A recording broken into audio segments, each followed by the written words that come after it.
E aí apresentar hoje as pessoas, né, que vão poder colaborar com a nossa discussão, né? A gente tem a honra de poder ter aqui duas profissionais da casa aqui de Camaçari hoje, trabalhando aí, né, nessa qualificação de todos nós. Então, nós vamos ter hoje como mediadora, como uma pessoa que vai ajudar aí nas organizações dos processos das perguntas do chat, trabalhando um pouquinho a experiência, a médica doutora Ana Clara. Ela é médica de família e comunidade, é mestre em saúde coletiva e é uma profissional da nossa casa, da nossa rede, né? Então, a doutora Ana Clara é médica da unidade de Novo Horizonte, vai trabalhar aqui com a gente hoje na mediação aí das perguntas do chat. E nós vamos ter a palestrante de hoje, que é a doutora Kilce, né? Doutora Kilce Ramos. A gente tem algumas informações aqui dela para apresentar a vocês, né? Vocês vão perceber que ela é mineirinha, né? Ela disse aqui que é mineira, né? E que é aspirante a ser baiana. Eu também, viu, doutora Kilce? Também não sou baiana não, mas sou aspirante a ser baiana também, né? É mãe de Maria Fernanda, e sendo mãe, eu já aproveito para parabenizar todas as mães aí pelo Dia das Mães que se aproxima, né? É sempre um título super importante, o de mãe, então é um dos que faz parte do nosso currículo, né? E é bem legal. E é nossa médica especialista em saúde da família, ela é docente, né? É professora do curso de Medicina de Família e Comunidade da UniFTC, e é a nossa médica da unidade de Barra de Jacuípe, e isso nos orgulha muito de poder ter profissionais assim tão qualificados na nossa rede, né, que podem trazer discussões tão legais e discussões práticas, né, o que a gente no dia a dia consegue ver, visualizar e colocar em prática aí tudo que a gente, né, consegue agregar de conhecimento. Então, a gente queria registrar a presença aqui de algumas pessoas que estão fazendo parte aqui desse momento síncrono, né? A gente tem a presença de alguns representantes da diretoria de atenção à saúde, né? Então, vou cumprimentar a todos na figura da coordenadora Laís. A gente tem aqui a presença do distrito sede, também várias pessoas, também vou cumprimentar todo mundo aí na figura da coordenadora Tatiane.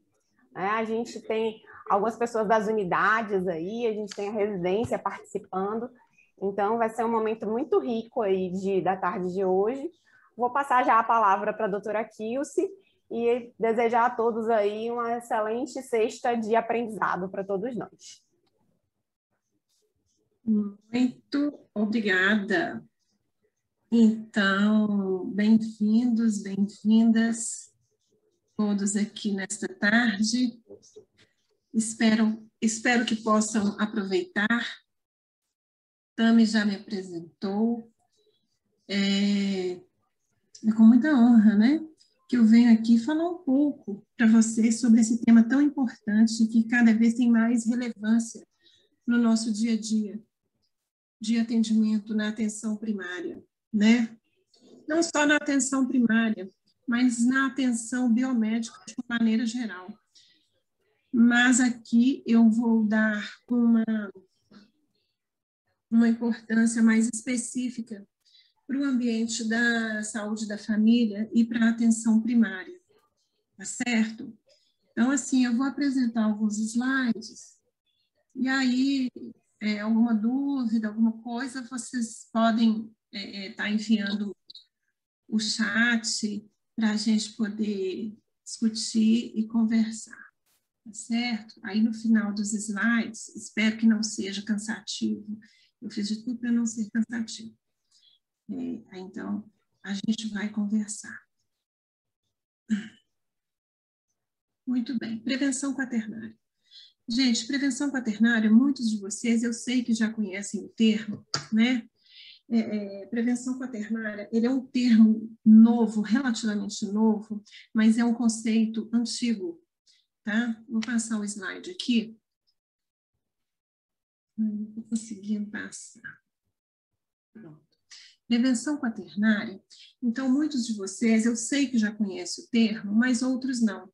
Então eu vou estar apresentando aqui para vocês.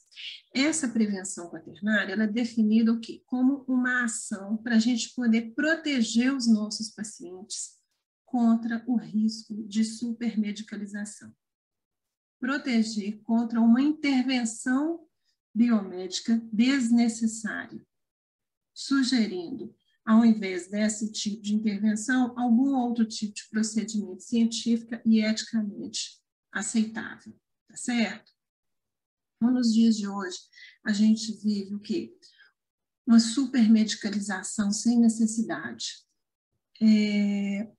Indicação de vários tipos de exame sem haver uma diretriz específica, sem haver uma evidência científica para tal conduta. E com isso, a gente fica sujeito a tornar o nosso paciente, rotular o nosso paciente com algum tipo de doença e causar nele o que a gente chama de sobrediagnóstico, nós vamos ver mais aqui à frente, tá certo? E com isso, esse paciente ele vai ficar sujeito, ele vai ficar vulnerável a sofrer um tipo de intervenção que seria desnecessária se você não tivesse solicitado aquele exame, tá certo? Se você não tivesse tomado aquela determinada conduta. Essa prevenção quaternária, nós chamamos também, a gente abrevia de P4. E foi um termo proposto pelo Marc Jamulli. O Jamulli é um médico belga, um médico de família belga. Então, no ano de 1999, ele propôs e, posteriormente, este termo ele foi reconhecido e difundido pelo ONCA, né? O ONCA, que é uma organização de médicos de família com representantes em vários países do mundo. E depois disso, esse termo passou a ser não só reconhecido, como difundido em vários países, e aqui no Brasil também não é diferente, tá? Um dos fundamentos da P4, da prevenção quaternária, é o primum non nocere. Primum non nocere é um termo latino, né, que foi escrito pelo Hipócrates, antes de Cristo, Hipócrates, que é considerado por muitos como o pai da medicina, e cuja tradução é primeiro não causar dano, certo? Então, este é o lema da prevenção quaternária. Muito bem. Se a gente tem uma prevenção quaternária, então, certamente, a gente deve ter uma prevenção primária, secundária e terciária, não é isso? Então, é importante que a gente fale um pouquinho dos outros tipos de prevenção também, para podermos contextualizar, tá? Então, antes do surgimento da prevenção quaternária, que é mais recente, né, a gente já tinha os 3 tipos de prevenção. Décadas antes, nós já tínhamos a prevenção primária, secundária e terciária. Tá? A prevenção primária, ela diz respeito a condutas e procedimentos tomados antes que ocorra algum tipo de adoecimento. Por exemplo, nós temos aqui o quê? Vacina. Tá? Existem outras condutas também, né, que a gente pode tomar, nós, médicos no dia a dia, como, por exemplo, orientar o paciente sobre a qualidade da água usada, questões de saneamento básico, nutrição, estilo de vida. Prevenção secundária. Prevenção secundária é um tipo de rastreamento que tem o paciente assim, o paciente já está adoecido, digamos assim, porém ele está assintomático. Então você vai aplicar nele um tipo de rastreamento para detectar alguma doença, fazer uma detecção precoce para a gente poder com maior celeridade, maior brevidade, poder tratar esse paciente para evitar que alguma sequela venha a acontecer lá na frente. Essa é a prevenção secundária, e um exemplo típico que nós temos é o exame Papa Nicolau, né? O preventivo do colo uterino. Tá? E hoje em dia, quando a gente fala em detecção precoce, muitas bibliografias têm sugerido, ao invés de a gente usar detecção precoce ou diagnóstico precoce, que a gente use o termo diagnóstico oportuno. Por quê? o diagnóstico precoce, ele nem sempre é bem-vindo. Ele deve ser feito no tempo oportuno, porque um diagnóstico precoce, se ele não tiver indicação de ser feito, ele pode virar um sobrediagnóstico. E aí é onde a P4 deve atuar também, tá certo? Então, um exemplo mais típico, digamos assim, de prevenção secundária seria o preventivo do colo uterino, por exemplo. E a prevenção terciária? Prevenção terciária, o paciente já está doente, ele já tem algum problema, e a gente vai atuar para oferecer um cuidado a ele. Um exemplo é a reabilitação no paciente que teve um AVC. A gente vai oferecer essa reabilitação para evitar outros problemas a médio e longo prazo, certo? E a prevenção terciária, ela, né, pode ser confundida com o cuidado, na verdade, ela é um cuidado também que a gente oferece aos pacientes que já estão adoecidos. Muito bem. E, finalmente, a nossa prevenção quaternária. Então, nós temos aqui, ó, do lado esquerdo, a capa de um livro. É o livro do Juan Gervás Camacho. Juan Gervás é um médico de família também, espanhol, que escreveu esse livro. Quem se interessa pelo tema e não leu, recomendo, né?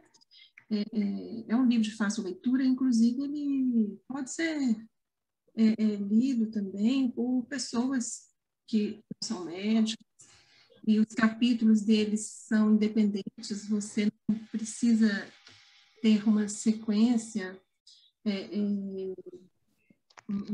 você pode ler os capítulos aleatoriamente, é um livro interessante.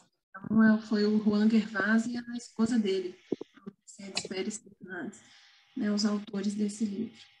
Então, a prevenção quaternária, pessoal, né, a P4, repetindo o lema primo nocere, que é o princípio da não maleficência, né? Primeiro, não causar dano. Então, é uma ação que pretende evitar os danos potenciais nos nossos pacientes, medicalização excessiva, protegendo de iatrogenias e oferecendo alternativas eticamente aceitáveis. Esse tipo de prevenção, a P4, ela permeia pelos outros níveis de prevenção. Tá? Por quê? Quando a gente, por exemplo, na prevenção primária e na prevenção secundária, onde a gente tem indivíduos assintomáticos, se você aplica um teste de rastreamento, algum tipo de procedimento, você pode causar ali, né, o que a gente chama de maleficência ou um sobrediagnóstico. E isso vai conduzir a um sobretratamento, que a gente chama de puro dano. Tá? Aí nós vamos discutir isso aqui mais para frente. Ó. Então, ela permeia os outros níveis também. Ela é importante até nos outros níveis de prevenção, a prevenção quaternária. Tá? Então, resumindo, primária, secundária e terciária, que estão relacionadas ao risco de doenças, e a prevenção quaternária, que está relacionada ao risco de adoecimento iatrogênico. Certo? Muito bem. É importante vocês saberem também, neste gráfico, onde essa linha horizontal acima aqui, seria o ponto de vista do médico. E aqui nós vamos colocar os 4 níveis de prevenção. E essa linha vertical, a gente tem como ponto de vista do paciente. No ponto de vista do médico, a gente tem ausência de doença e doença. E no ponto de vista do paciente, na linha vertical, a gente tem o paciente que está se sentindo bem e o paciente que sente-se doente. Então, dentro desse diagrama, nós temos aqui, do lado esquerdo, acima, uma ação desenvolvida para evitar um problema de saúde futuro. O exemplo que nós demos foi a imunização, a vacinação. E aqui do lado direito, acima, a gente tem A prevenção secundária é o indivíduo que, no ponto de vista médico, ele está doente, mas do ponto de vista do paciente, ele está bem, ele está assintomático. Aqui é aplicar a prevenção secundária. Pronto. Certo? O microfone aqui aberto. E abaixo aqui, abaixo do lado direito, a gente vai aplicar a prevenção terciária. Prevenção terciária é o paciente que está sentindo-se doente e que o médico considera ele doente também, e a gente vai aplicar uma ação para poder reduzir o efeito de alguma sequela, de algum problema de saúde. Então, por exemplo, prevenir complicações do diabetes, atuar para reabilitar o paciente. E, finalmente, aqui abaixo, do lado esquerdo, a prevenção quaternária. Então, do ponto de vista médico, existe uma ausência de doença, mas o paciente pode se sentir doente. Então, é uma ação levada a cabo para identificar indivíduos ou populações em risco de tratamento excessivo. Aqui que está, essas pessoas estão em risco de sofrer um sobrediagnóstico, um sobretratamento e poderem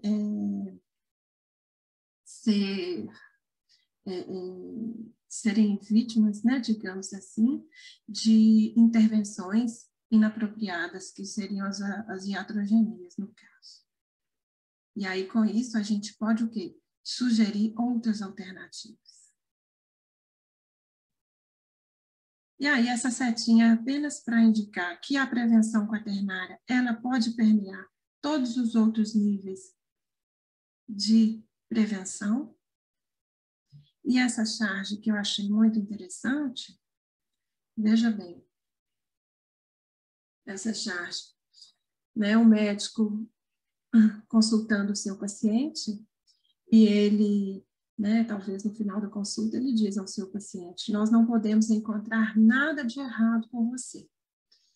Então, vamos tratá-lo de síndrome ou sintoma, ou desordem de déficit de sintoma, né, distúrbio de faltas de sintoma, porque o paciente não tem nada. Então, os pacientes hoje acabam sendo rotulados. Os médicos procuram, reviram o paciente do lado avesso, à procura de algum diagnóstico, né? À procura de estabelecer um diagnóstico que às vezes não existe, né? E acaba rotulando esse paciente e causando até um mal-estar, um sofrimento mental, um dano até psicológico nesses pacientes, tá certo? Então, dentro disso daí, falar um pouquinho sobre sobrediagnósticos ou overdiagnosis. Esse sobrediagnóstico, o que é um sobrediagnóstico? É um diagnóstico verdadeiro. Ele é um diagnóstico correto. Ele foi feito corretamente. Porém, ele não era para ter sido feito neste momento. Ele é um diagnóstico que, né, o nome está dizendo, é um sobrediagnóstico. É um diagnóstico, talvez, de alguma doença que o paciente iria conviver com ela a vida toda e não ia saber, essa doença não ia evoluir e não ia causar um impacto na vida do paciente, causando um dano, uma morbimortalidade, digamos assim. Tá? Então, o sobrediagnóstico é um diagnóstico real, porém, é um diagnóstico que não foi feito, não era para ter sido feito, certo? E isso vai gerar o quê? Um sobretratamento, o overtreatment. E aí é onde esse paciente fica sujeito a iatrogenias, a intervenções medicamentosas, a intervenções cirúrgicas sem necessidade. Quem ganha com isso? Quem ganha com isso, muitas vezes, é indústria farmacêutica, né, clínicas que fazem exames, aqueles exames que você fica na clínica o dia todo e vai lá e faz um check-up. E você não tem indicação para fazer aquele check-up, por exemplo, né? Tudo bem, pessoal. Quando a pessoa tem a indicação para fazer, vamos fazer, os exames são muito bem-vindos, né? A evolução da nossa medicina, da tecnologia é muito boa. Mas quando você não tem uma indicação de fazer e encontra um sobrediagnóstico, e aí, o que você vai fazer? O especialista ele vai te revirar do lado avesso, até ele descartar alguma doença. Né? Então, a gente fica vulnerável. E esse termo aqui abaixo, disease mongering, né? Disease é doença, e mongering pode ser entendido como comércio ilícito ou tráfico, é a mercantilização das doenças.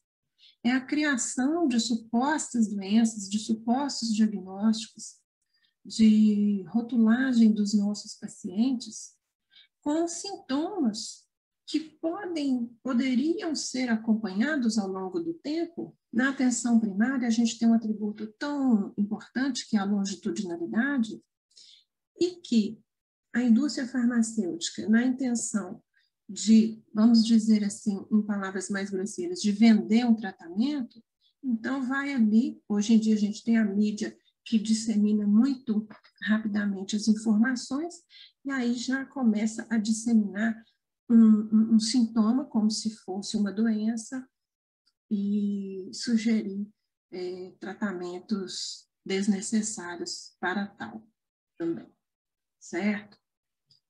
Então, essas situações demandam fortemente a atuação da prevenção quaternária. Eu trouxe um caso clínico aqui para ilustrar. E esse caso clínico, ele é típico, ele não é um caso clínico meu, esse é um caso clínico descrito em literatura, né? Quem é da medicina de família já deve ter visto, mas é um caso que ele é muito ilustrativo. Então, eu vou ler aqui, é o caso de Dona Dirce. Dona Dirce, 56 anos. Provavelmente uma mulher na pós-menopausa, né? Ela veio à consulta solicitar um check-up. Quer fazer a mamografia, porque há 1 ano fez a última. Quer também uma ultrassonografia transvaginal, pois quando tinha o convênio, a ginecologista pedia de rotina os 2 exames. A ultrassom transvaginal e a mamografia anual. Dona Dirce está assintomática. Veja bem, gente, ela está assintomática e nega antecedentes familiares de câncer. Né? Então, resumidamente, o médico decide solicitar os 2 exames, solicitou os exames, e aí, na ultrassom transvaginal, mostrou uma imagem suspeita, talvez um cisto, um tumor, alguma coisa. E aí foi esse médico, ele tinha que fazer alguma coisa, porque ele achou uma imagem suspeita na Dona Dirce. E aí, a gente vai esperar, a gente vai fazer o quê? Né? Então, ele decidiu solicitar uma biópsia. E aí, no caso do ovário, a Dona Dirce precisou de um procedimento cirúrgico, um procedimento invasivo, a laparoscopia. Então, ela foi internada. Nesse procedimento, ela apresentou complicações, perfurose intestinal, evoluiu com sepse, infecção hospitalar e foi a óbito. Enquanto isso, o laudo da biópsia, o exame anatopatológico do ovário, revelou que ela tinha um processo inflamatório inespecífico benigno. Então, assim, esse caso é muito ilustrativo disso tudo que eu estou falando, né? Da questão da prevenção quaternária, do sobrediagnóstico, do diagnóstico feito de uma forma inoportuna. Tá? O diagnóstico ele precisa ser feito, a gente precisa utilizar, gente, medicina baseada em evidências, né? Os melhores estudos, a indicação precisa no tempo certo. Tá? Então, é um caso que ilustra. E a gente tem casos que nós até conhecemos da nossa realidade também, que ilustram este tema. E aí, falar um pouquinho para vocês de rastreamento, que também tem muito, está muito relacionado com o nosso tema aqui hoje. E rastreamento é você aplicar testes ou procedimentos diagnósticos em pessoas previamente assintomáticas. Esse rastreamento você vai fazer o quê? Você vai dividir essas pessoas, você vai peneirar. Eu gosto da ideia, o rastreamento é uma peneira. Um pouquinho vai ficar e o outro tanto vai passar. Então, você vai dividir as pessoas em dois grupos, aquelas sem a condição que você quer rastrear e aquelas com a condição de ser rastreada. E as pessoas podem vir a ser beneficiadas pela intervenção, por uma intervenção antecipada. Tá? A gente tem, basicamente, o rastreamento oportunístico, que é o que a gente faz no Brasil, na maioria das vezes. O rastreamento oportunístico é aquele paciente que consulta no dia. É o paciente que vem, que solicita o check-up, é o paciente, é a mulher que vem para fazer o exame preventivo, vem para fazer a mamografia, enfim, é o nosso paciente da atenção primária. Nós vamos realizar o rastreamento oportunístico, que é naquela oportunidade.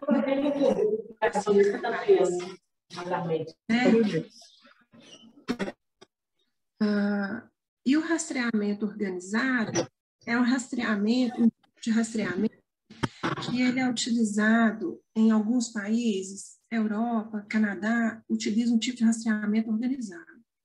É um tipo de rastreamento onde a política de saúde daquele país vai coordenar o rastreamento através de exames devidamente certificados.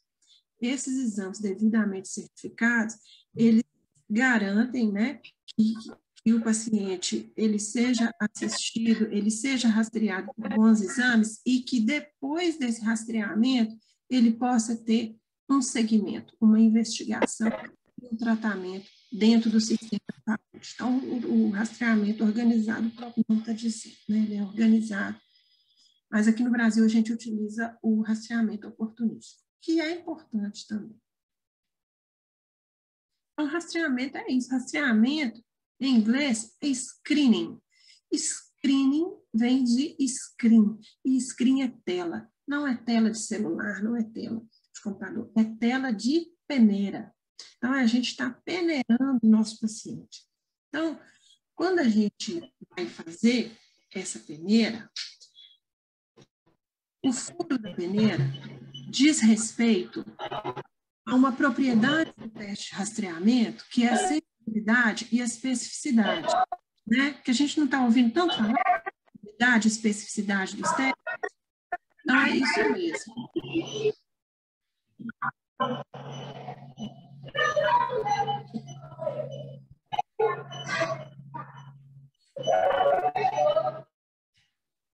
Então, para a gente poder aplicar um rastreamento na nossa população, para a gente poder indicar um teste de rastreamento que seja benéfico, primeiro, ele tem que ter um impacto na saúde pública.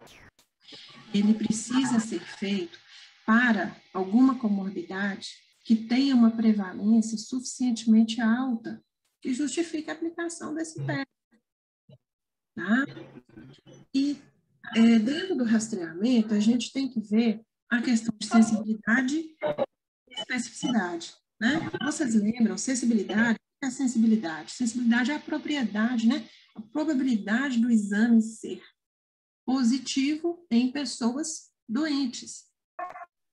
Um teste que tem 90% de sensibilidade, né?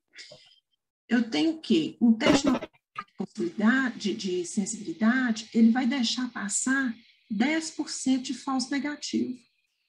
Ele vai deixar passar pessoas que são doentes, mas que o teste deu negativo, cujo teste deu negativo. Um teste com sensibilidade boa, ele serve para quê, gente? Ele é bom para a gente poder detectar a doença. Por quê?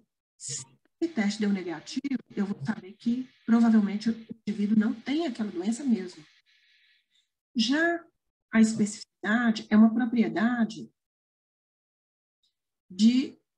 do teste dar negativo em pessoas sadias. Um teste com especificidade 90%, ele vai passar 10% de falso positivo.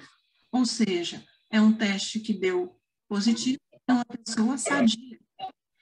Um teste bastante específico, com boa especificidade, ele é bom para quê? Ele é bom para detectar realmente a doença. Se ele deu positivo, provavelmente a pessoa tem a doença mesmo, tem aquela doença rastreada. Muito bem. E o rastreamento, não adianta nada a gente aplicar um teste de rastreamento numa população se ele não for aceitável para aquelas pessoas. Se o tipo de rastreamento não for aceitável, e se depois do rastreamento, porque o rastreamento nem sempre ele é um diagnóstico. A gente vai precisar de encaminhar esse paciente para um segmento, para um diagnóstico e para um cuidado médico acessível. Então, eu preciso já ter isso na retaguarda, certo? Muito bem. O rastreamento é isso. Prevenção quaternária. Rastreamento não está isento de riscos. Porque quando eu vou interferir na vida das pessoas assintomáticas, eu estou intervindo até que prove o contrário, essas pessoas são saudáveis. Então, assim, é muito complicado. A pessoa que está assintomática, ela não tolera iatrogenia. Ela quer continuar assintomática. Diferente quando eu estou fazendo investigação e a pessoa já está com algum sintoma, a pessoa já está doente, esse paciente ele até tolera um pouquinho de iatrogenia, sabia? Mas o paciente assintomático ele não tolera, não. Então, assim, o rastreamento ele também tem riscos, tá? E esses riscos devem ser levados em consideração, sempre. E aqui, eu queria mostrar para vocês, no dia a dia, do ambulatório de saúde da família, na atenção primária, nas nossas unidades de saúde, nós atendemos vários grupos, as linhas de cuidado, saúde da criança, do adolescente, saúde da mulher, saúde do homem, né? Dentro disso, é onde a gente pode aplicar os níveis de prevenção e a prevenção quaternária também, tá? Então, em relação à saúde da criança, gente, deixa eu ver quantas horas. Em relação à saúde da criança, pessoal, o que é importante a gente ver no dia a dia do ambulatório de saúde da família? Crescimento, desenvolvimento, estimular aleitamento materno, vacinação, não é isso? Vacinação em dia, teste do pezinho, triagem auditiva, né? Teste do olhinho, isso é importante.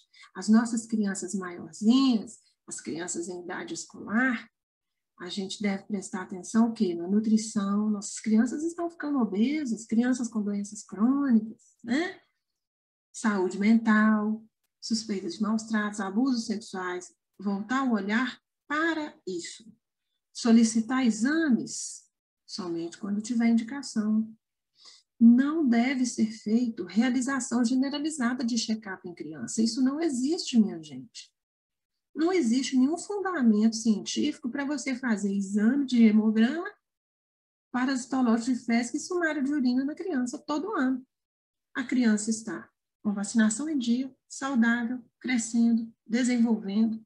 Você fez uma entrevista, uma anamnese, examinou o seu paciente, né? Então, a mãe, né, vem, eu vim para fazer exame de rotina, porque então virou uma rotina. Essas mães vêm e querem fazer um hemograma.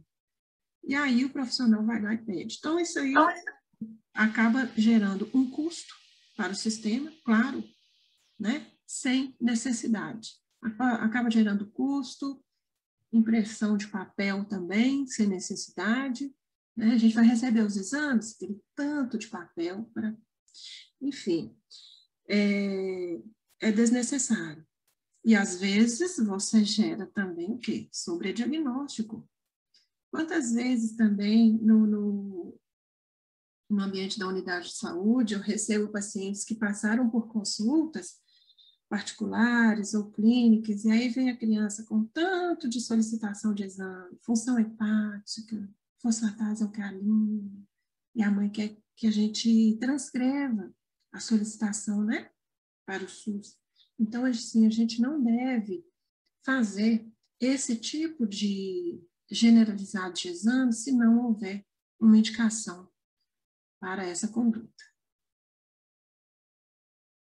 Em relação à saúde do adulto, nossos pacientes hipertensos e diabéticos, né? Hipertensão e diabetes não é o carro-chefe, não tem jeito, o carro-chefe da atenção primária, da saúde da família, não é?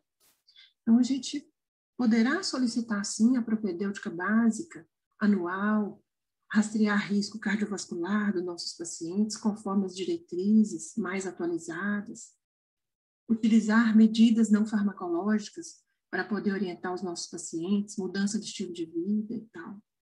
Porém, pessoal, vamos utilizar os exames com racionalidade. Não faz parte do escopo de exames, por exemplo, de hipertenso, pedir hemograma. Faz parte pedir glicemia, perfil lipídico, pode ser que eu até esqueça alguma coisa aqui, gente. Eu acho que é glicemia, perfil lipídico, creatinina, ureia não faz parte. Potássio, não precisa pedir sódio, não precisa pedir, né? Não precisa pedir TSH e T4 livre também, tá? A não ser que o paciente tenha sintoma. E também o sumário de urina, né? A gente pede. E um eletrocardiograma basal. Mas aí o quê? Eu quero fazer aquele exame de ecocardiograma. Às vezes não tem indicação de solicitar. É um exame que gera um custo. É desnecessário. Se você fez uma boa anamnese, se você criou um vínculo, se você passou segurança para o seu paciente, para que solicitar esse tanto de exame? Né? Vamos solicitar aquilo que é somente o necessário. Não precisa ficar pedindo hemograma se você não tem suspeita de uma anemia, por exemplo, de alguma alteração, onde o hemograma pudesse te ajudar. Né? E isso é custo para o sistema. A gente precisa racionalizar as nossas condutas. Tá certo? Então, a mesma coisa nos diabéticos. E, às vezes, a gente vê lá nos diabéticos também solicitação de exames desnecessários. E o que é necessário mesmo, às vezes a hemoglobina glicada, por exemplo, não pede.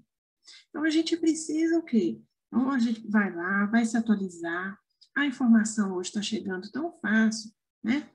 Pelas últimas diretrizes, né? Sociedade Brasileira de Diabetes, a de Cardiologia também, se atualizar e, né, tentar aplicar isso no dia a dia. Nos idosos, o que é importante? Prevenir queda, porque a gente sabe que, né, a queda no idoso ela gera uma mortalidade impactante. Estímulo à autonomia para poder dar qualidade de vida para esse idoso, manejar a polifarmácia. Idoso muitas vezes é internado porque interação medicamentosa. A fisiologia do idoso, ela não, né, naturalmente, o medicamento não age da mesma forma do que um indivíduo jovem, e às vezes muitos, já pelas comorbidades, acabam utilizando a polifarmácia, e a gente, né, tentar, dentro daquilo que for possível, até fazer alguma desprescrição, certo? E nos check-ups, aquele paciente vai vir fazer um check-up. Essa semana mesmo, hoje é sexta-feira, eu acho que foi segunda ou terça, a paciente falou mesmo para mim, gente, eu quero fazer aquele exame que a gente entra no tubo, para descobrir tudo. Né? Querer fazer uma ressonância de corpo todo. Então, enfim, então você tem que conversar com o seu paciente, porque o paciente ele vem com essa ideia mesmo, né? Então, a gente tem que conversar assim, o que é que está acontecendo, por que a senhora quer fazer esse exame, o que a senhora está sentindo. Então, né, conversar, pegar a história, ver o contexto de vida, família, tal, examinar seu paciente e tomar uma conduta junto com ele. Então, olha, vamos fazer dessa forma, né, uma conduta compartilhada. E o que eu quero deixar para vocês aqui é o seguinte, não fazer rastreamento generalizado de câncer de próstata, PSA e toque retal. Novembro Azul, nós vamos utilizar o quê?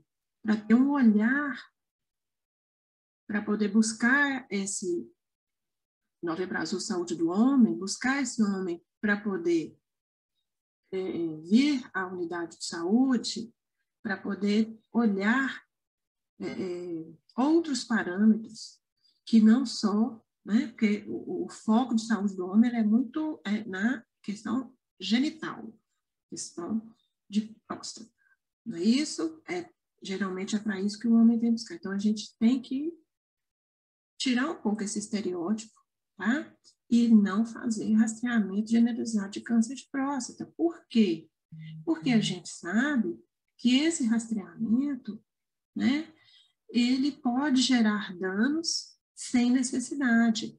O câncer de próstata é um câncer de crescimento lento, ele é um tipo de câncer que, né, é uma neoplasia. As neoplasias não são a principal causa de morte nos homens, a principal causa de morte é causa externa, seguida de causas cardiovasculares. A neoplasia de próstata, quando você faz o diagnóstico, quando você faz um rastreamento e encontra um PSA alterado, então esse paciente ele vai ser submetido a exames para poder fazer o diagnóstico, e esses exames podem levar o quê? Disfunção erétil, incontinência urinária. Eu vou falar disso no próximo slide.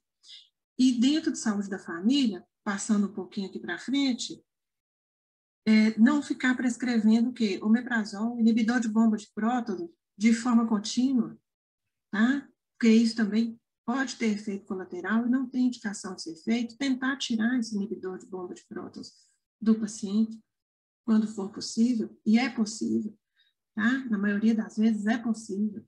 Não solicitar vitamina D em adultos de baixo risco, não solicitar exames de sangue anuais de rotina, exceto quando indicado pelo risco individual, e não prescrever antibióticos para infecções respiratórias superiores que têm probabilidade de ser viral. Então, tudo depende, gente, de quê? De você analisar seu paciente com calma, analisar o seu paciente, fazer uma boa anamnese e fazer um bom exame físico, tá certo?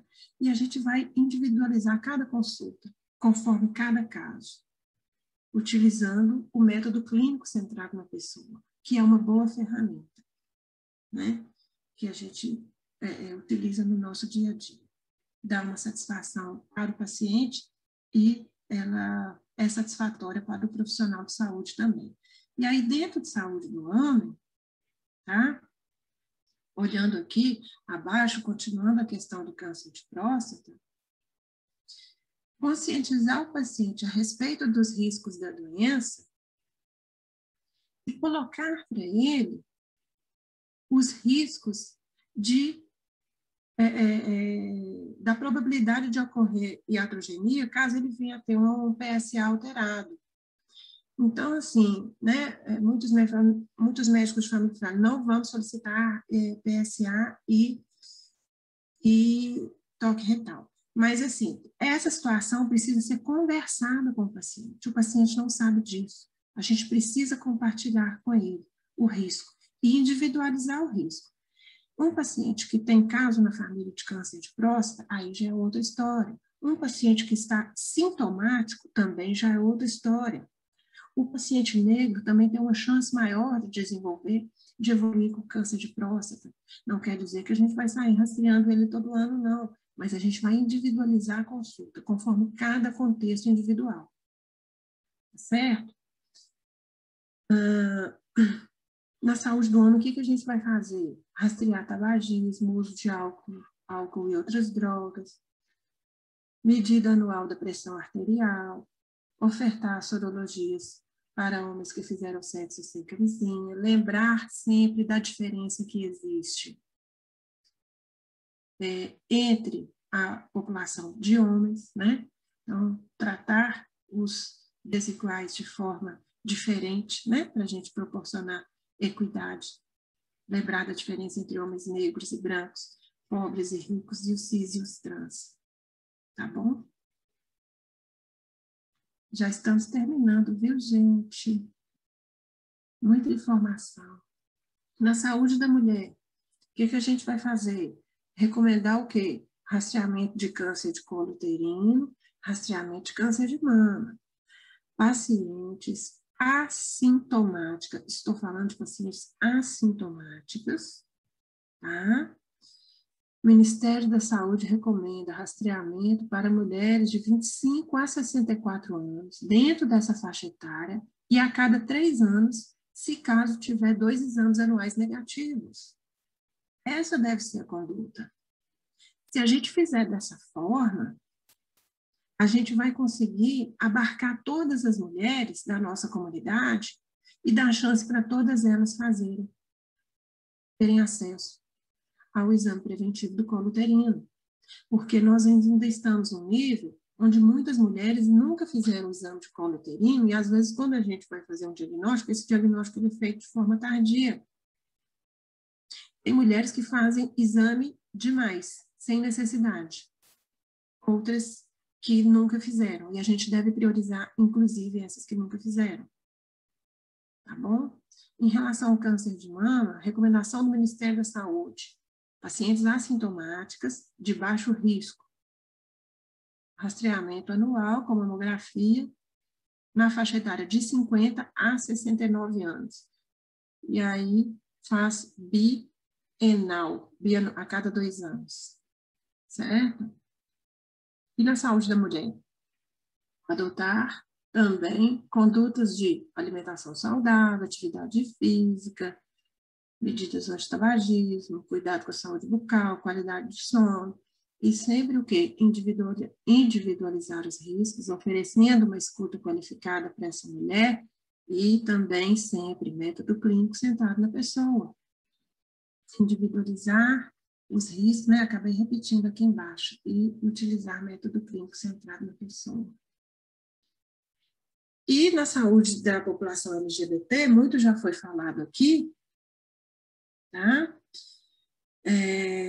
Mas alguns grupos dentro dessa população, eles têm mais riscos, né? Devido a comportamentos, eles têm mais riscos, sim, de contrair doença sexualmente transmissível. Então, a gente pode propor o rastreamento anual para alguns grupos, não para todos, dentro da população LGBT.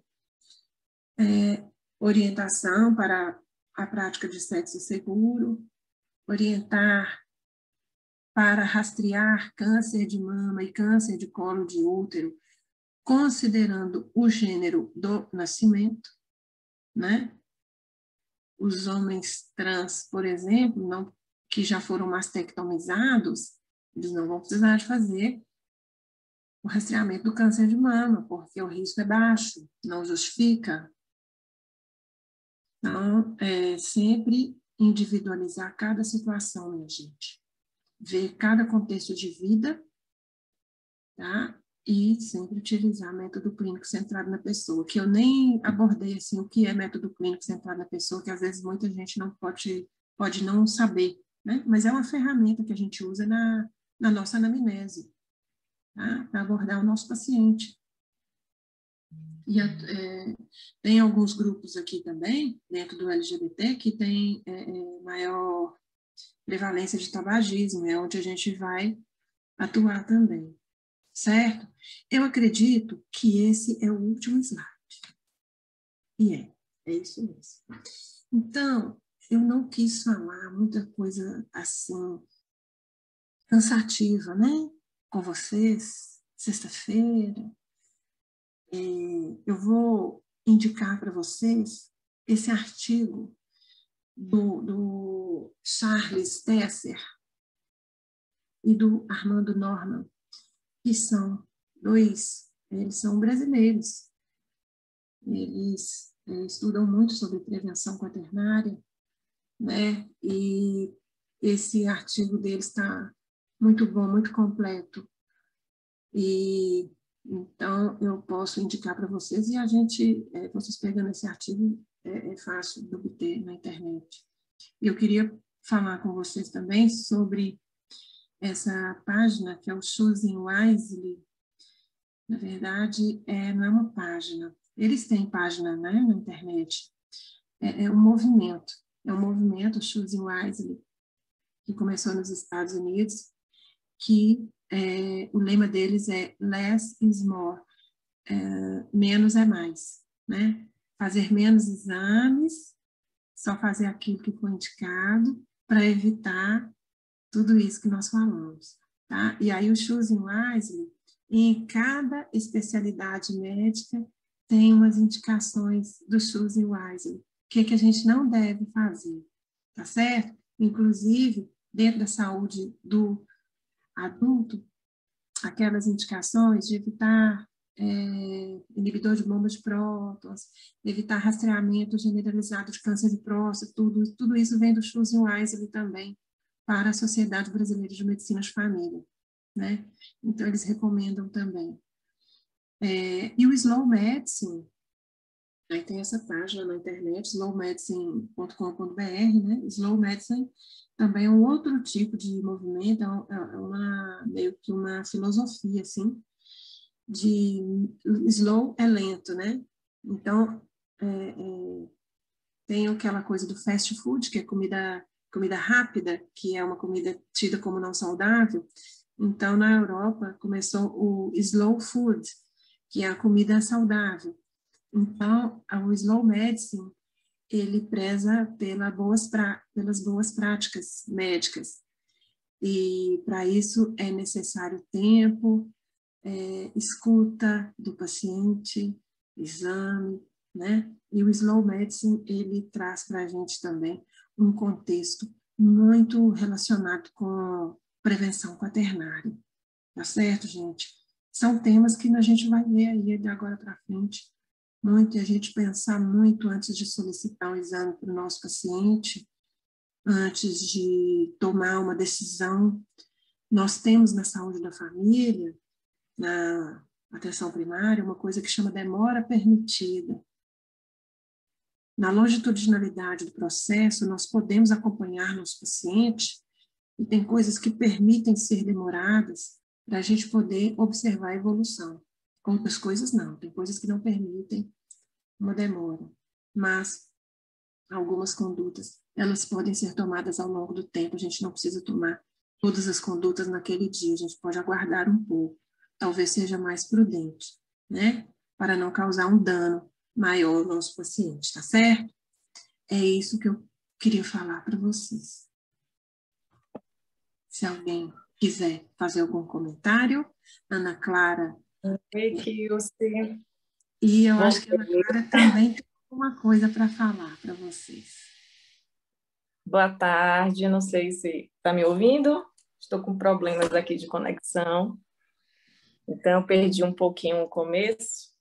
Me apresentar, né? Sou Clara, sou médica de família, atuo na unidade do Novo Horizonte, que fica na sede, né, do município de Camaçari. Eu estava hoje lembrando que do dia que a gente se conheceu, que foi quando a gente assumiu o concurso, né? Ali na junta médica. E aí, depois disso, a gente foi se encontrando em outros espaços de formação e tudo. Então, para mim, é uma alegria hoje estar aqui. E hoje aqui, né, Clara? Para mim também. Uma alegria sempre estar com você. Você é isso, a turma. Eu aprendo muito com vocês. Ah, imagina. E a gente com você também, com a sua experiência. Então, eu vim hoje aqui para a gente fazer esse debate, que é um debate que às vezes a gente não dá tanta atenção, né, pela importância que ele tem, assim, né? A gente ainda vai cair um pouco ainda a ficha dos efeitos dessa hipermedicalização, né? Tiveram algumas perguntas, teve uma pergunta no chat, Kilce, mas antes de partir para ela, Neide que fez, eu queria fazer algumas perguntas, uma pergunta e fazer alguns comentários, né? Porque, assim, na prática, imagino que muita gente também ficou nessa reflexão enquanto assistia, na prática é muito difícil ouvir o usuário e lidar com essa demanda dele, né? E hoje os pacientes procuram o serviço querem o exame. Já fez parte da cerimônia do exame ou da consulta, solicitar, né? No final da consulta, solicitar exame. E quando o paciente sai da consulta sem um exame ou sem uma receita, aí ele faz, às vezes, falar mal no território e tudo. Aquele médico não serve, né? Não passa exame nem remédio, então ele não presta. É claro assim, né? Que não é todos. E aí eu queria ouvir, assim, um comentário de você. Como é que a gente pode convencer esse usuário, né, dessa não necessidade de fazer o exame, né? Quais são os recursos que a gente pode usar, né? Isso. Então, é muito difícil mesmo, porque quando a gente vê, né, um tema assim na teoria, é muito fácil, não vamos rastrear câncer de próstata. Mas o paciente, ele chega lá, ele está preocupado, né, um homem de 60 anos, ele está preocupado, ele quer fazer o exame de todo jeito, né? Eu vou te dizer, na prática, Clara, né, a verdade, às vezes eu até solicito, sim, mas tenho procurado cada vez mais reduzir essa solicitação. Na prática, nós, médicos de família, a gente tem nas nossas mãos ferramentas importantes que nos ajudam a acompanhar o paciente. Uma é método clínico centrado na pessoa. A abordagem centrada na pessoa, ela nos permite criar vínculo com o paciente e tomar decisão compartilhada, manejar conduta compartilhada com o paciente. Quando a gente aplica o método, né, com os nossos pacientes, e você, sendo médica de família, automaticamente, a gente já cria um vínculo com aquela população, aquele paciente, ele passa a ter em você uma confiança, né? E você tem que transmitir mesmo essa segurança para ele. Você precisa transmitir mesmo essa segurança para ele. Então, ele acaba tendo uma confiança em você, que você é a médica dele. Então, assim, a gente tem método clínico centrado na pessoa que dá para o paciente um nível de satisfação muito grande. Você vai olhar para ele na integralidade dele, do contexto familiar dele, né?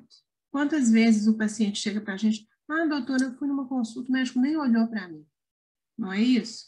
E quando você dá atenção para o seu paciente e você faz uma anamnese, aquele paciente ele passa a confiar mais em você. Então, você explicando para ele em termos acessíveis, né, sem usar termos técnicos, linguagem simples, acessível, você consegue, muitas vezes, manejar a consulta junto com ele. Então, que tal, seu José? Olha, nós estamos vendo pelos estudos que este exame não precisa ser feito de rotina. Podemos acompanhar, se o senhor tiver alguma dúvida, o senhor pode voltar, deixar esse acesso, né, aberto para esse paciente, né? Além de deixar ele falar, compartilhar essa conduta e criar um vínculo com ele, já a partir desse primeiro momento. Deixar esse paciente mais seguro, né, em relação a essa conduta. Mostrar para ele, passar informação para ele. A gente precisa passar informação e conversar com o nosso paciente. Agora, não é fácil, não. Não é fácil mesmo. Eu não disse que era fácil. Não é. Isso é um trabalho dia a dia. Às vezes é cansativo. Nem sempre eu consigo. Nem sempre eu consigo. Tá? Mas eu tenho cada vez mais conseguido. Principalmente criança, não solicitar exames, né? Então, quando você faz uma anamnese, orienta a alimentação daquela criança, você avalia seu paciente, examina, tá? Porque hoje em dia, gente, as pessoas estão chegando nos lugares, nas consultas, e não estão sendo ouvidas, não estão sendo examinadas. Quando ela chega dentro de um consultório de saúde da família, que ela tem, né, uma anamnese, você olha no olho dela, você dá importância para aquilo, né, você se compadece junto do seu paciente, da situação e tudo. Então, ele passa a ter você até como um amigo. O relacionamento médico-paciente, ele te dá essa oportunidade. Então, assim, é muito satisfatório o médico de família ver esse resultado. Agora, você não consegue isso de um dia para o outro, você só consegue isso com o tempo. Você só consegue isso com o tempo, todos os dias, né? É aquilo que eu sei que da questão do Novembro Azul, né? É toda uma mídia, né? A gente tem É, outdoors nas ruas, faça seu check-up, faça seu PSA, é como se o mundo inteiro, né? uhum, Dissesse para aquela pessoa que saúde é aquilo. Saúde é é. fazer o exame, é rastrear o câncer de, né?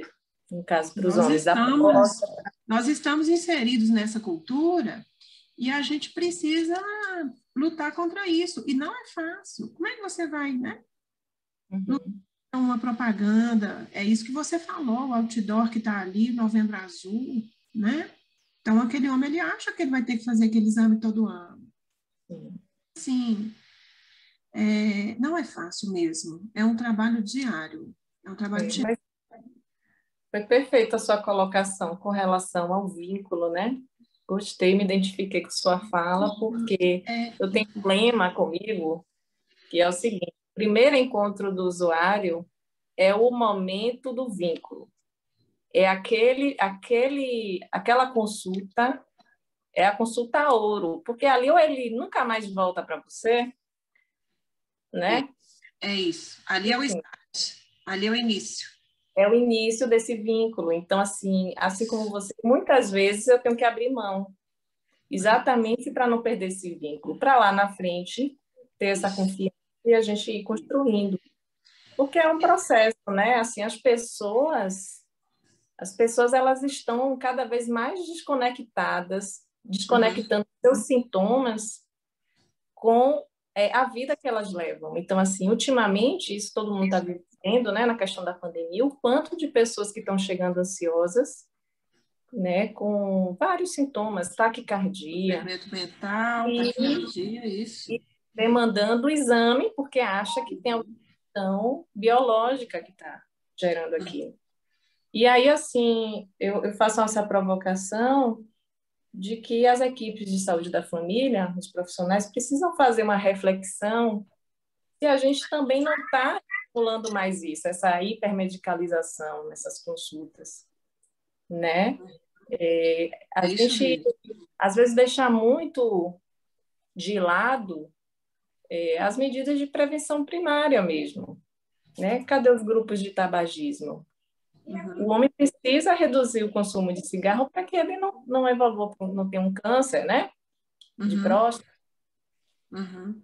né? Então, uma É, outra questão que eu queria trazer também, que eu não posso deixar, né? Porque eu adoro falar de pré-natal, é a relação dessa prevenção quaternária com, com a violência obstétrica, né? A uhum. violência obstétrica são maus tratos, né? Às vezes físicos, psicológicos ou verbais, que as mulheres passam no momento de assistência.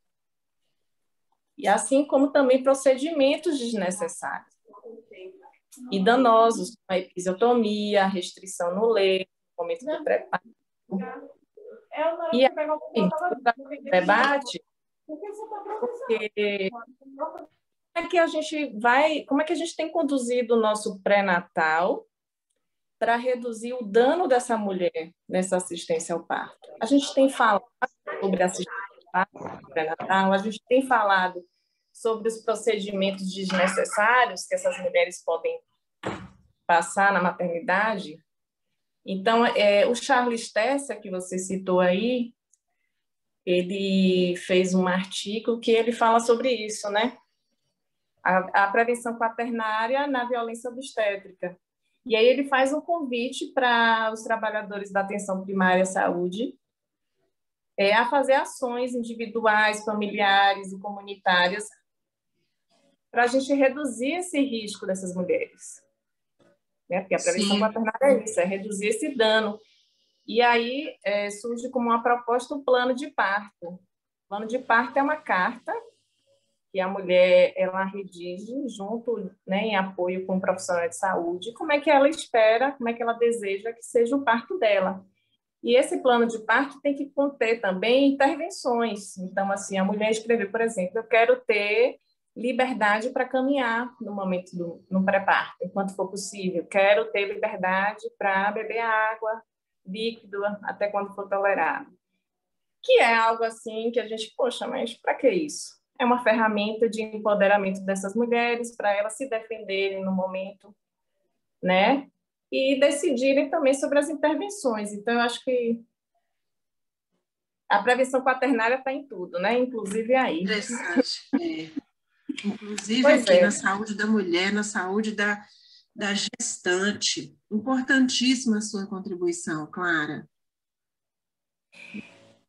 Achei bem legal o caso que você trouxe da sua paciente, porque isso é muito comum, né? A paciente chegar, não, eu quero um exame que me olhe por dentro tudo. E assim, peraí, né? Qual é a real demanda dela? Não é o exame. Tem alguma coisa aí, né? Qual é o medo? Né? E a gente precisa dedicar um tempo a mais para esse paciente, né? Porque aí é uma tecnologia... O slow medicine prega. Uhum.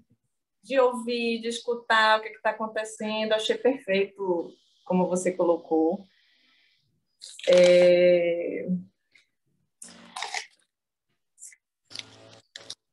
A coisa da ansiedade que você falou, né? Essa coisa de você pedir exame, essa coisa de pedir exame, ele tem um reflexo que a gente não tem noção. A gente está lá na prática, tudo bem, é complicado, porque assim, você tem vários pacientes aguardando para ser atendidos. E às vezes tem que fazer um tratamento rápido, porque não dá para você explicar para aquele usuário que ele não precisa daquele exame, porque tem uma demanda ali fora. Tem dia que você consegue, tem dia que você não consegue.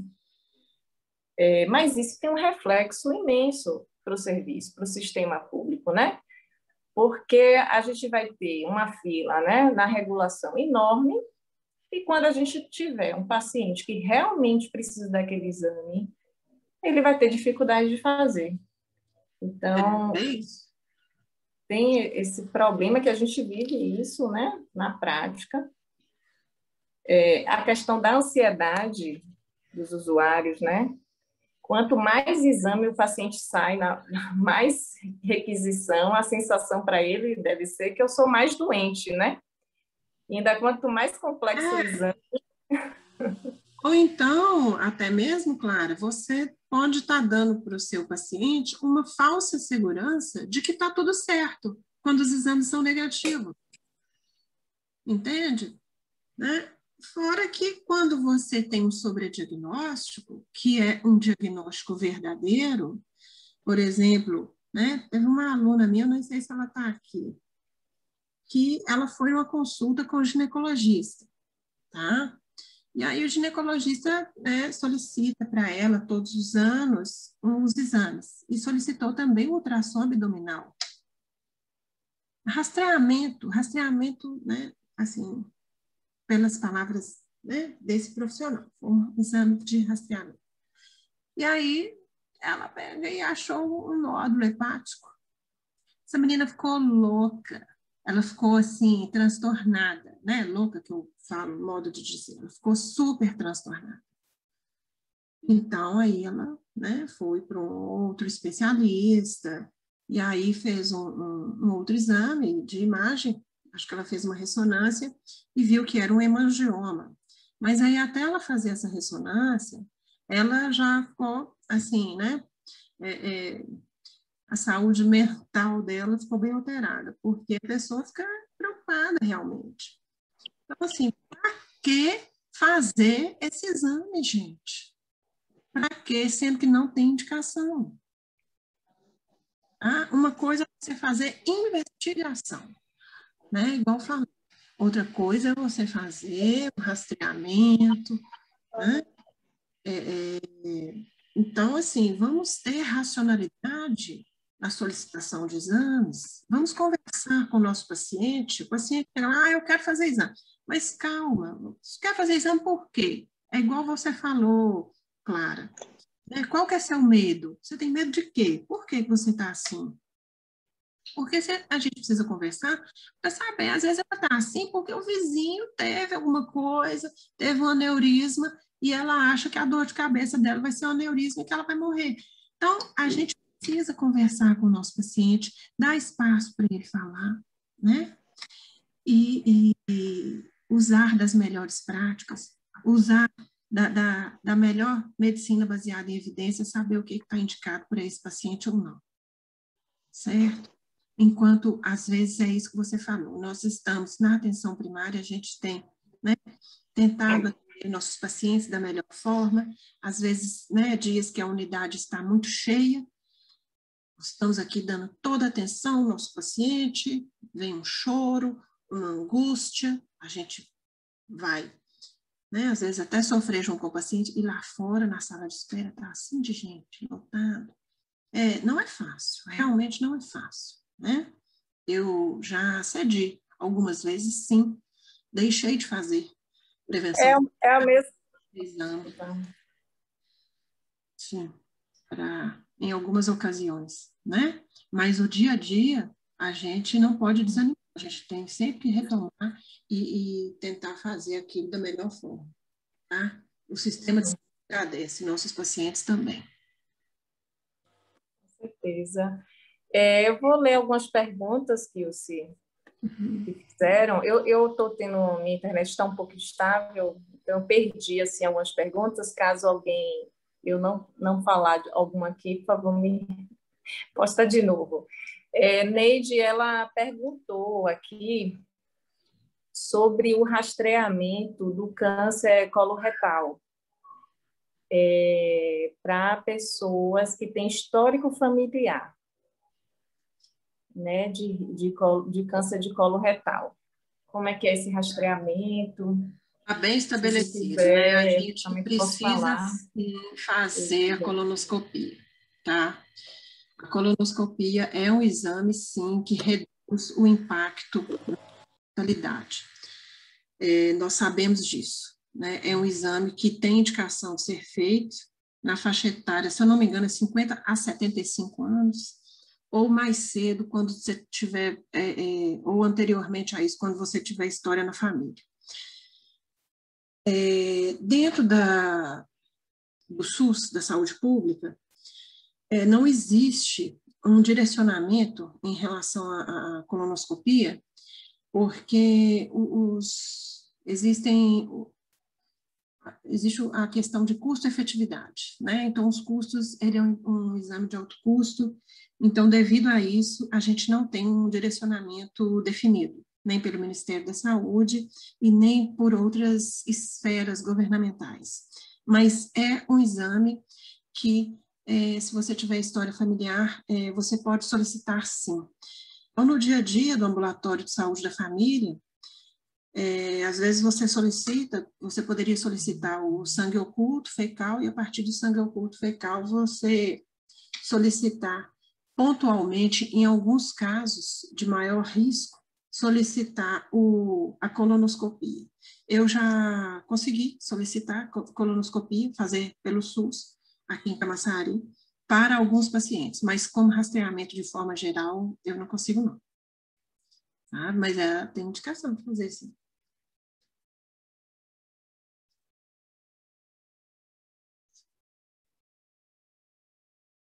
Viu? Certo, Kilce. Acho que foi respondido. A Adriana comenta aqui que o caso clínico que você trouxe foi bem impactante, né? Ele realmente mostra as consequências de um exame solicitado no momento errado e sem necessidade. Eu lembro também do caso que a gente está vendo agora, do tratamento para a Covid, né? Enfim, ivermectina, né? Que os vizinhos agora que estão recomendando, né? Então, Ah, vai fazer mal não, pode tomar, eu tomei, minha família toda tomou, e aí a gente está vendo o reflexo disso, os casos de hepatite, que tem crescido, o número de pessoas necessitadas de transplante. Uhum. Uma outra pessoa perguntou, aí eu perdi o nome, falou, eu acho que foi referente à minha fala sobre a violência obstétrica, né, de que forma a gente comunica isso no pré-natal. Então, eu não lembro o nome da pessoa, se a pessoa quiser falar novamente, porque eu perdi aqui o chat, apagou tudo. Mas, assim, na minha prática, eu utilizo essa ferramenta, o plano de parto, né? Então, eu faço um convite para a gestante, da gente construir junto esse plano de parto. E, nesse momento de construir, a gente faz uma conversa. Normalmente, eu peço que elas estudem, leiam sobre o assunto, sobre as intervenções no momento do parto, para que ele já traga na consulta as dúvidas. E aí, a gente vai conversando sobre cada intervenção, né? Então, normalmente o que gera mais discussão é a coisa da episiotomia. E aí isso exige que a gente também se aproprie, estude, né? Para trazer o que tiver de mais atualizado, baseado em evidência. Então, normalmente eu faço essa conversa orientando. Tem algum ginecologista aqui na sala? Seria bom, né? O ginecologista também. Tem doutor Duplá aí, que está, inclusive... Ah, doutor Duplá está aqui. Está pedindo aí também, está de mãozinha levantada. A gente tem uma enfermeira obstetra. Ah, eu não estou vendo quem está de mão levantada. Como é que faz isso, gente? Estou falando aqui... Olha nos e não consigo ver quem é que está com a mão levantada. Pronto. É só o doutor Duplá que pediu a palavra até agora. Ah, pronto, Duplá. Eu acho que... Pronto. Então, vamos abrir aí, Duplá. Vou fechar meu microfone. Boa tarde. Boa tarde, doutor Duplá. Boa tarde. Pronto.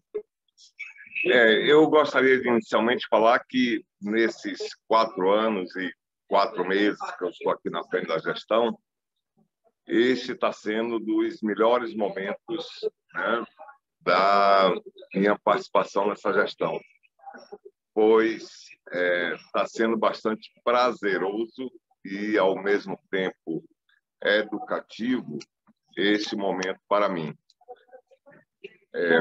Eu presenciar a fala de Kilce, a fala de Ana Clara e as próprias indagações que apareceram no chat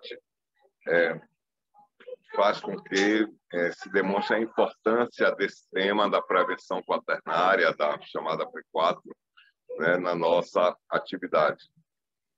E uma das coisas que mais afeta a questão da gestão, tanto que diariamente se encontra em redes sociais, e Ministério Público e toda essa demanda, é a questão das solicitações desnecessárias de exames, o que acarreta, né, um custo elevado para os poucos recursos que o SUS já detém.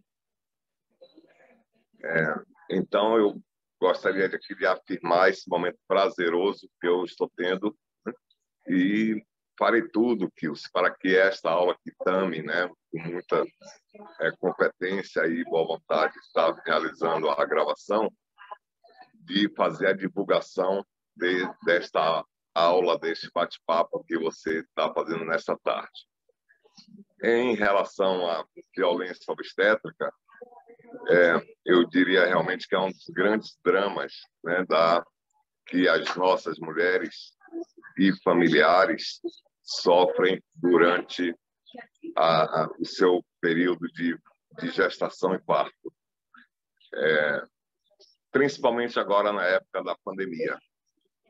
as nossas gestantes estão sendo muito mal assistidas na pandemia, né? A questão da lei do acompanhante, que é uma lei que já tem alguns tempos, agora com a pandemia não está sendo respeitada, e muitos dos nossos colegas e outros profissionais de saúde estão aproveitando da própria pandemia para impedir a presença do acompanhante.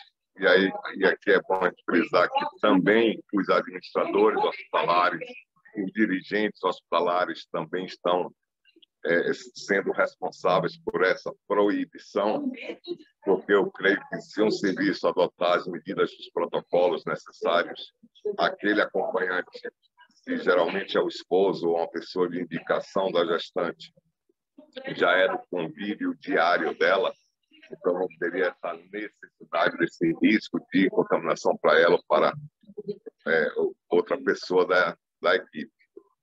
Eu que já vivi várias pandemias, né, profissionalmente,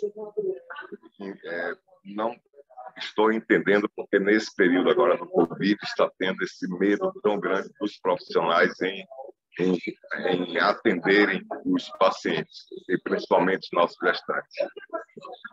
A estratégia que a Ana Clara utiliza da elaboração do plano de parto, que tem que ser realmente elaborado em conjunto com a gestante, em conjunto com a mulher e também do seu companheiro ou da sua parceria, se for, caso seja, é de uma importância fundamental que esse plano de parto seja elaborado. E uma coisa eu confesso aqui para vocês, e afirmo que muitos profissionais, mesmo que atuam em maternidades, em cenário de parto, eles desconhecem a questão do plano de parto. Mas na hora que, com esse desconhecimento, quando chega alguma mulher, alguma gestante empoderada sobre o assunto, o tema violência obstétrica, eles começam a dizer que aquela gestante é chata, que aquela gestante é problemática, que é o termo que mais se utilizam para tratar dessas gestantes. Mas eu tenho dito, inclusive, atualmente nas reuniões, né, da gestão, nas nossas diretorias, que nós, profissionais de saúde, hoje só vamos mudar esse comportamento da maioria dos profissionais quando tiver um movimento inverso, um movimento de cobrança do controle social. Hoje,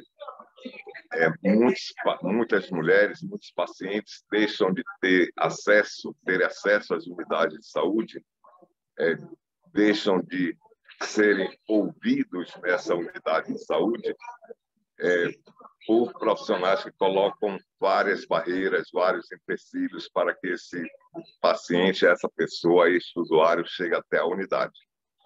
Então, eu creio que nós temos que empoderar nossos pacientes nesse sentido de orientar eles sobre os direitos que ele tem.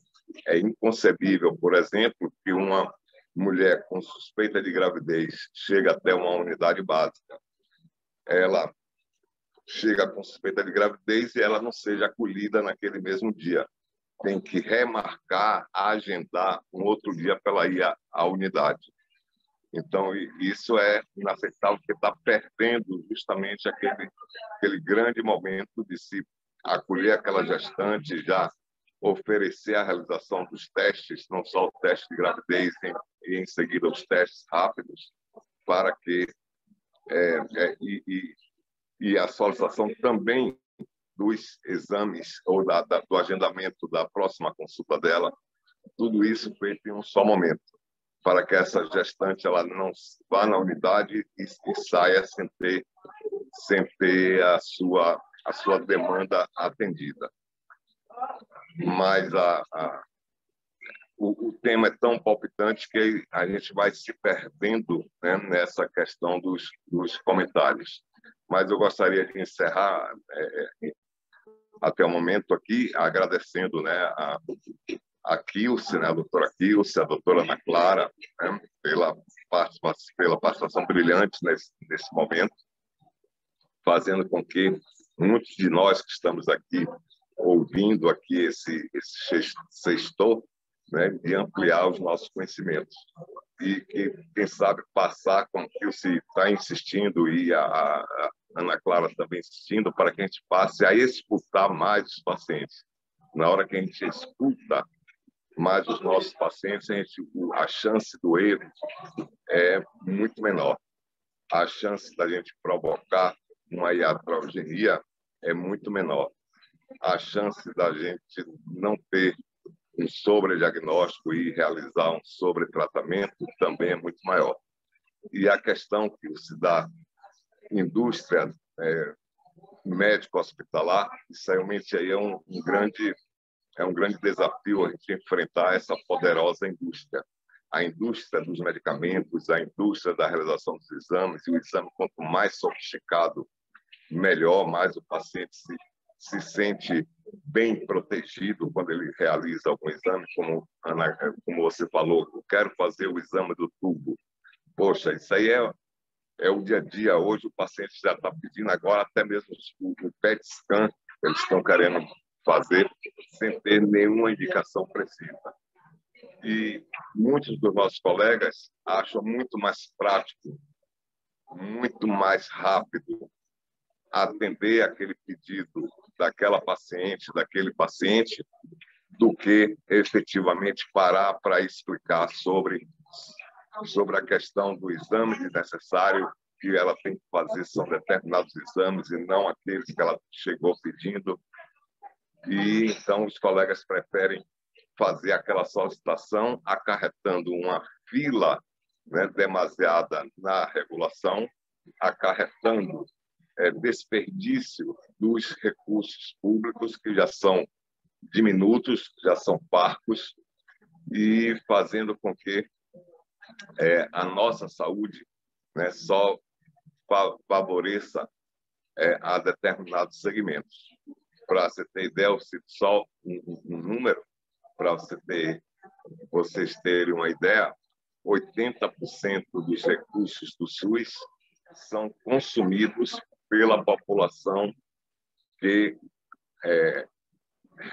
possui renda familiar acima de 10 salários mínimos. Então, você vê que a nossa população que mais precisa, né, dessa assistência médica, ela não tem essa assistência.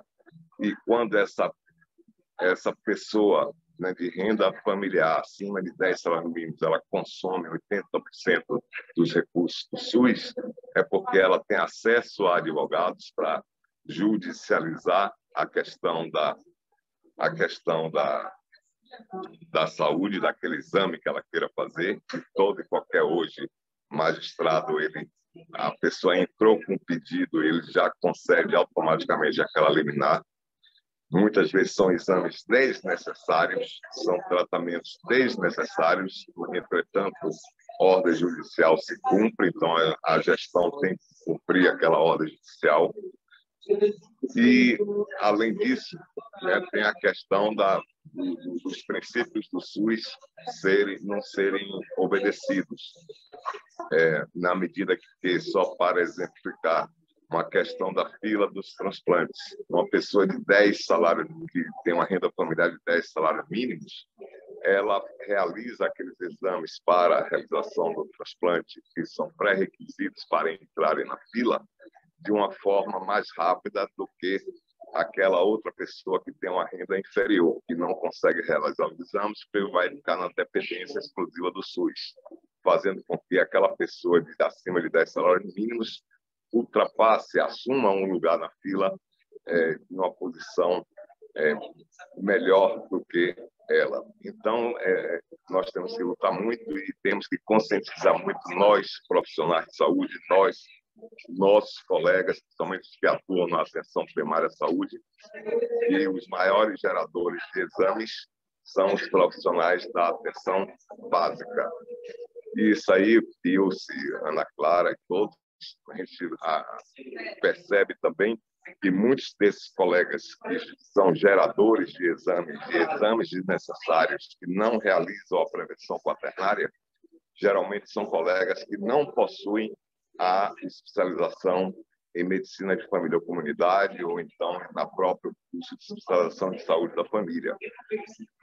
Eles encaram o trabalho da atenção primária na saúde da família como se fosse um bico, então como se fosse uma coisa menor. Eles não encaram aquilo como um projeto de vida. Então, para ele, o paciente chegou, solicitou que era um check-up, ele sai solicitando tudo que é exame possível, né? E veja que, devido a esse custo elevado que esses exames desnecessários estão provocando, é que nós estamos já em fase final, elaborando. A Ana Clara teve participação na fase inicial desse projeto, da elaboração de um protocolo municipal para acesso a consultas especializadas e a procedimentos, para que a gente possa utilizar os princípios do SUS, da universalidade, da equidade, da integralidade, para que aqueles nossos usuários de um poder econômico menor tenham melhor acesso ao SUS, e também para que os nossos próprios colegas, os próprios profissionais de saúde, que são os solicitantes dos exames, aprendam um pouco sobre o que é prevenção quaternária, porque ele fazendo isso, ele estará sendo efetivamente um profissional de saúde conforme ele fez o juramento e conforme a própria CRIPS, na apresentação, logo no primeiro ou segundo slide, ela mostra aquela expressão em latim do não prejudicar. Então, era isso daqui. Eu queria agradecer a todos vocês, agradecer a Tatiane, que está aqui na sala, agradecer a Tami, que está aqui na sala, em proporcionar e coordenar a formação dessa sala para a gente pudesse bater esse papo. Um abraço a todos vocês.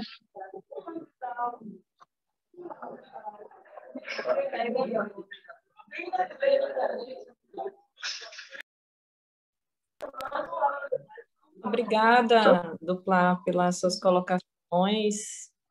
Eu acho que eu olhei aqui, não vi ninguém inscrito mais. Bem oportuno, acrescentou aí no debate. Tiveram falas aqui bem interessantes no chat, né? Paulo colocou da dificuldade de conseguir o acesso à colonoscopia, né? Que isso advém muito dessa fila, né? De pessoas que às vezes não tinham necessidade de estar ali fazendo aquele exame. E aí, para aqueles que mais precisam, a gente não tem acesso. E achei bacana como ele colocou no chat, da importância desse primeiro encontro, dessa primeira consulta para o vínculo, que foi o que a gente falou, né? Eu normalmente falo que se não acontece um encontro, não houve cuidado, né? Eu nem chamo de consulta, eu chamo de encontro, né? E a Adriana também escreveu aqui que aplicar a prevenção quaternária defender o SUS, com certeza, né? Porque a prevenção quaternária, ele vem com a proposta de reduzir o risco, né? De cuidar do usuário da melhor forma, né? Reduzindo os danos, enfim, e também do ponto de vista do custo efetivo, né? Eu queria encerrar agradecendo aí pelo convite. Não pude, no início perdi um pouquinho, mas espero que tenhamos outros espaços. Camaçari tem uma coisa muito boa, né, que é proporcionar esses espaços de debate. Mesmo antes da pandemia, a gente estava tendo encontros, né, sempre de qualificação, educação permanente. Temos também a residência, né? A residência em saúde da família, que qualifica essa rede, e um dia a gente chega lá, né? Com a equipe qualificada e defendendo vocês. Obrigada, gente. Boa tarde. Obrigada, Clara. Olha, gente, queria agradecer a presença de todos aqui. Foi para mim uma grande honra falar com vocês, doutor Dupla, Ana Clara, minha querida, Tami, muito obrigada pelo apoio, Tatiane também, e todos que contribuíram aqui. Eu também estou gostando de ver a Secretaria de Saúde promovendo esse espaço. Espero que permaneça, tá? E sempre que possível eu estarei participando, assistindo as palestras, tá? Me despeço de vocês, desejando um excelente final de semana para vocês e agradecendo também. Obrigada, ótima tarde para todos. Desejar a todos boa tarde também, agradecer a presença de todos, né? É um momento super importante para todos nós, né? Que defendemos o SUS e que acreditamos nesse espaço de construção coletiva. E a gente faz o SUS assim, né? Interagindo, trocando, qualificando, né? E dando as mãos a todos nós. Então, desejar a todos um excelente fim de semana, um excelente Dia das Mães para as mães, né? E pedir, se for possível, a gente abrir a câmera para fazer aquela fotinha final, né? Fazer aquele registro. Quem tiver condições aí de ir abrindo, a gente vai tentando abrir as câmeras aí para a gente se ver, tirar uma fotinha, né? Fazer o registro desse momento que é tão legal. Como eu falei no começo, a gente vai estar publicando esse vídeo no canal do YouTube. A gente divulga para vocês direitinho o canal. Tá? O canal do COGETS, da Coordenadoria de Gestão da Educação, do Trabalho e da Humanização em Saúde. Né? É o espaço em que a gente vai continuar promovendo esses momentos de encontro aí. Vai ser o espaço, nosso espaço de educação permanente. Então, estamos lá ativos, inclusive precisando de mais inscritos no canal. Se inscrevermos mais, a gente já consegue fazer as nossas lives já publicadas direto no YouTube. Então, quem puder lá se inscrever no canal, a gente vai fazer aquelas propagandas assim de se inscrever, que vai ajudar a gente, né? Então, agradecer que até o final, né? Tivemos bastante participação. Vamos tirar aqui a fotinho de todo mundo. Pronto. Joia! Obrigada pela participação de todos. Até a próxima sextou. Nosso próximo sextou é dia 21 de maio. Certo? O tema é assistência farmacêutica, né? A Andréia, aí, que também está presente aí no debate, vai estar mediando, junto com o Tiago, nosso farmacêutico, que a gente vai estar falando um pouco aí sobre medicamentos, né? Que fazem parte do programa de medicamentos especiais do município. Então, a gente vai falar um pouquinho dessas prescrições aí, desses medicamentos. E eu acho que vai ser mais um momento enriquecedor como o de hoje. Obrigada por tudo, obrigada, Kilce. Foi excelente, uma tarde de aprendizado. Obrigada, Clara. Suas contribuições, como sempre, são muito boas. E vamos sextar mais vezes juntos. Viu? Tchau, tchau para todos. Boa tarde. Tchau, pessoal.